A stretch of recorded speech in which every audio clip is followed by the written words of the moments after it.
Good morning, Albert. How are you? Good morning, guys. How we doing? We're doing well, Albert. The beloved Bear looks like the defense is ahead of the offense. They got very physical with the Miami Dolphins. But my question to you is, as the Caleb Williams pregame workout, 72 plays or so at the exact direction of Ben Johnson, he'd whisper in his ear, run it, and they do it again and again and again and again. What are you hearing about Caleb?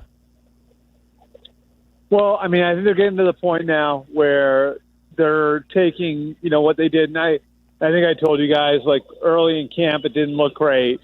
But, I think now they're at the process, they're the part of the process where it's like they're going to figure out who they're going to be offensively.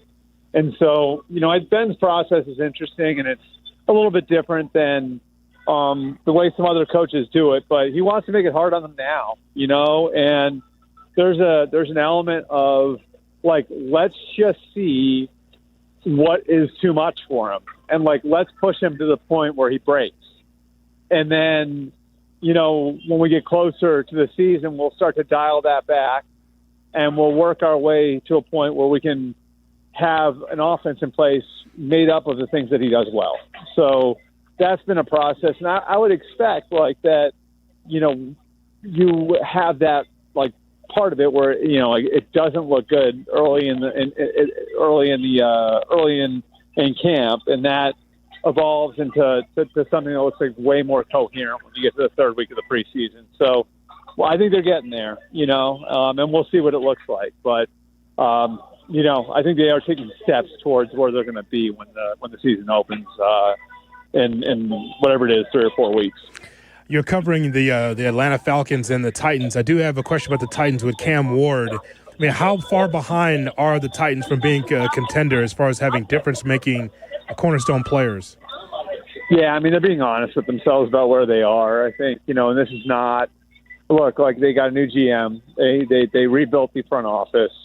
And this is very much for them like a build that's going to happen with a long view. And so I don't think anybody's under any illusion that this isn't a multi-off season rebuild. So it wasn't going to all be fixed in the last 6 months. It hasn't all been fixed in 6 months.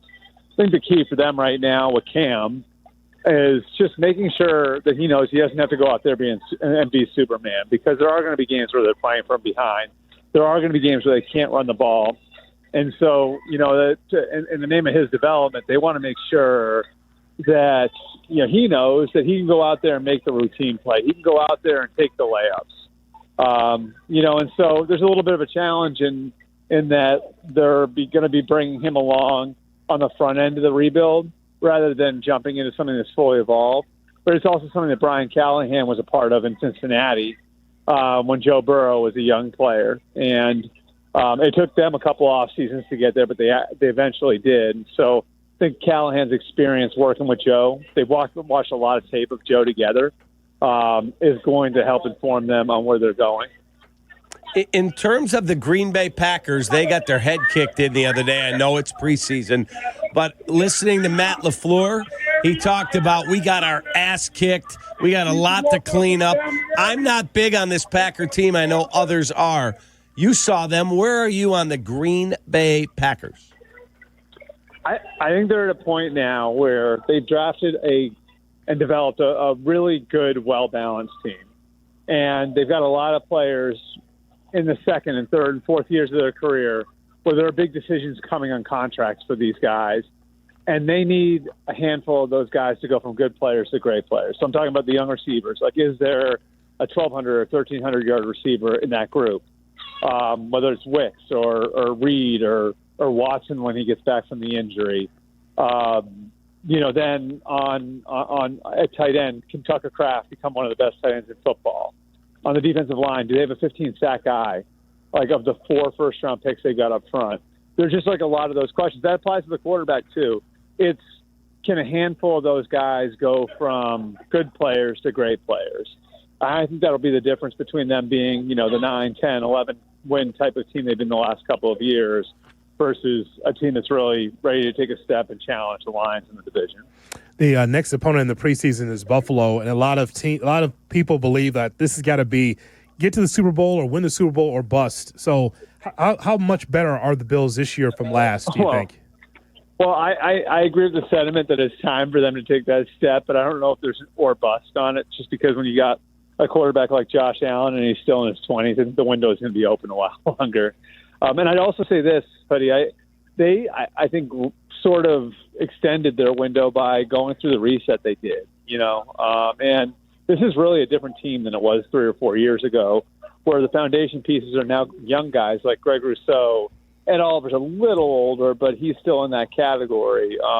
Terrell Bernard, Khalil Shakir, Dalton Kincaid, James Cook. So they've got like a good base of young players there.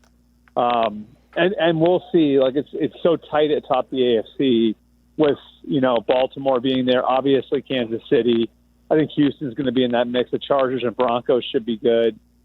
You're talking about being in a situation like they were at the end of last year, where they're in a 2-minute situation to go to the Super Bowl. Like, then you put yourself in those spots enough. You eventually break through. Here's the other thing I noticed about the Bills. Everything to Josh looks so easy now, and watching him in camp, like there's nothing about him that doesn't look under control, which is, I think, a pretty scary thing for the rest of the NFL. When you talk about the guy who was raw and was kind of like this wild Bronco, you know what I mean, coming out of Wyoming all those years ago, that now like he's capable of playing the game under control while he can still put on the cape whenever he wants. Like I'd be surprised if he didn't very much build on his MVP year. You mentioned the Los Angeles Chargers of Jim Harbaugh.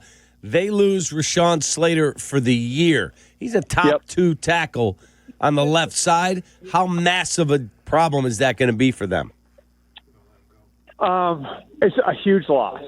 So I don't want to minimize the loss, but I think they're as equipped to deal with it as anybody could be, in that you can flip Joe Alt over from right tackle to left tackle and have that position remain a strength. Because, Joe Alt was great as a rookie and has been one of their best players in training camp. So he goes to his natural position, his college position from Notre Dame of left tackle. And then they have, a couple of guys in Pipkins and Sawyer who have starting experience for him to play at right tackle. It's not going to be as good as it would have been if it was Slater and Alt again. But, I think that they're as prepared as any team could be, given the lack of offensive line depth across the NFL, to handle it. So I think Jim Harbaugh and his crew will be able to find a way. And they've invested so deeply in the offensive line that I don't know. I don't think it'll be the strength it was about to become, but I still think it'll be one of the better offensive lines in the NFL. Hey man, have a great day. All right, thanks guys. Appreciate you, Albert Breer on the Yuengling Hotline. Yuengling, the oldest brewery in America. That dude is so tapped in, Hoodie. Yes, he is. And he makes a great point that I really didn't think about.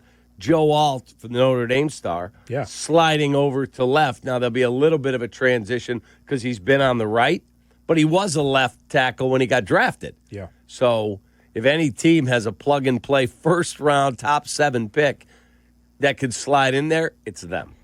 How about the Bears? Not so much. Not with Trapillo. I think sliding over. The other benefit for them, too, is they don't run a pass-heavy offense. So it's not like you need Joe Alt to be an excellent pass protector at the left side. They're going to run the ball. Be solid. They're going to run it.